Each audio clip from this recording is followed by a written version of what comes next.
ყველაზე ძნელია გარდაცვალება ბოდიშით ერთ მდგომარეობაში რო ვარ. სხვანაირად ვერ იქნებოდა, იმიტომ რომ ჩემი შვილის საფლავზე ვარ მისული და საერთოდ ეხლა რა ვლაპარაკობ, ჩემი თავის მიკვირს და ყველაზე ძნელია ხალხნო გარდაცვალება. ვერაფერი ვეღარ ეშველება უკვე ამ ყველაფერს. აი ნათქვამია რომ სიკვდილის გარდაო ყველაფერს ეშველებაო და მართალიც არის რა. ხო შოკი მაქვს რა. ჩემი შვილი, ჩემი ირაკლის საფლავზე ვარ ეხლა.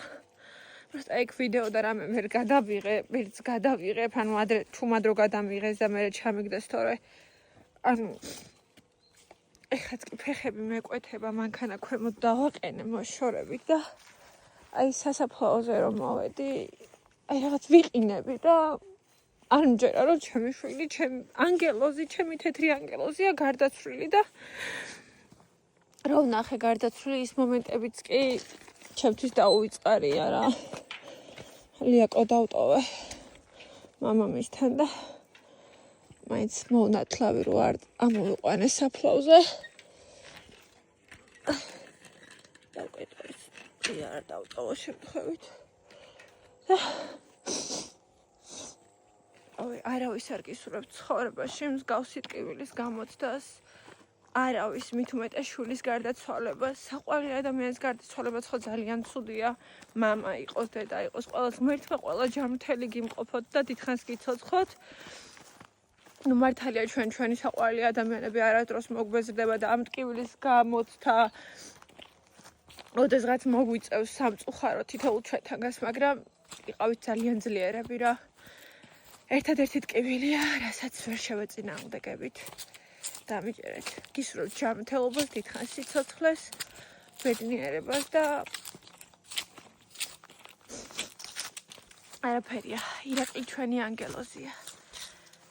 მე მყავს ლიაკო და ანასტასია და ამიტომაც ვარ უძლიერესი ქალი, უძლიერესი დედა და მადლობა უფალს ყველაფრისთვის.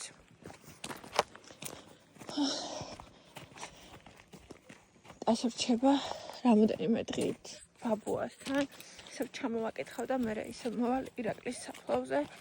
ოღონდ არ ვიცი მართლა რო კითხავთ შევძლებთ თუ არა მოვიდე და იმხელა ტკივილია რომ ძნელია ხო ტასო შენთვისაც, ანასტასიასთვისაც ძალიან ძნელია რა თქმა უნდა ეს ყველაფერი. ჩემთვისაც ძალიან ძნელია. რა ვიცი რა არც ჩემ მტერს არ უსურვებ ცხოვრებაში, ნამდვილად არ უსურვებ არავის საერთოდ, რომ ოდეს მე გამოცადოს ან შვილის გარდაცვალება, ან ვინმეს გარდაცვალება ცხოვრებაში არასდროს არავის არ უსურვოთ ცუდი. მხოლოდ და მხოლოდ უსურვეთ კარგი. და ვცდილობ რომ ეხლა პროსტო თავი შევიკავო, რადგანაც ჩემს ემოციებს გადმოვცე და ვაპირებ რომ დავდო, არ ვიცი დავდებ თუ არა ვიდეოს. და ძალიან შეშლილი ვარ ეხლა სახეზე.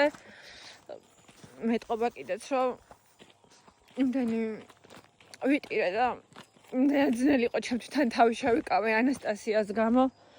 მანქანაც კი დავტოვე აი ქვემოთ, რაც შეიძლება რომ მე თქვი თავი არ მქონდა რომ მანქანით ავსულიყავი და ეგ დავტოვე ავტომობილი. რომ ვიცოდი ჩემი თავის ამბავი რომ გამიჭირდებოდა ამ ყველაფრის მერე იქიდან ჩამოსვლა და ალბათ ეხა 1.5 საათი შეიძლება არ დავიძრა, ან დავიძრა და ძალიან ნელავია რომ უფლის მადლი შეგწეოდეთ ყველას. აი ესეთი ლამაზი ტაძარი აქვს, რა ქვია დე ამ ტაძარს? მერტო ყველას მშვიდობა და ჯანმრთელობა მიეცი და ბედნიერება. მოკლედ მეგობრებო, ჯანმრთელობას გისურვებთ ყველას თითოეულ თქვენთაგანს და ბედნიერებას რა. არავის არ გისურვებთ მსგავსი ტკივილის გამოცდას ცხოვრებაში. მიყვარხართ ძალიან და ღმერთი თქვენსკენ. შენ რას გვეტყვიდე? მიყვარხართ ყველა. არაფერია და ირაკლი ჩვენი ანგელოზია. და ჩვენ ძლიერი ადამიანები ვართ, ჩვენ კი კარგად უნდა ისწავლო, კარგი გოგო უნდა იყო, ჯანმრთელი უნდა იყო და ირაკლი ციდან იქნება ბედნიერი, ხო დე? მე ვცდილობ რა თქმა უნდა ანესტეზია არ დავსტრესო მაქსიმალურად და რა ვიცი, ესეც იქნება რა. ყველანაირად ვცდილობ ხოლმე ამ ყველაფერს, სიმართლე რომ გითხრათ. რადგანაც აი ეგეთ რაღაცებს ბავშვებთან მაინც თავი უნდა შეიკავო რა.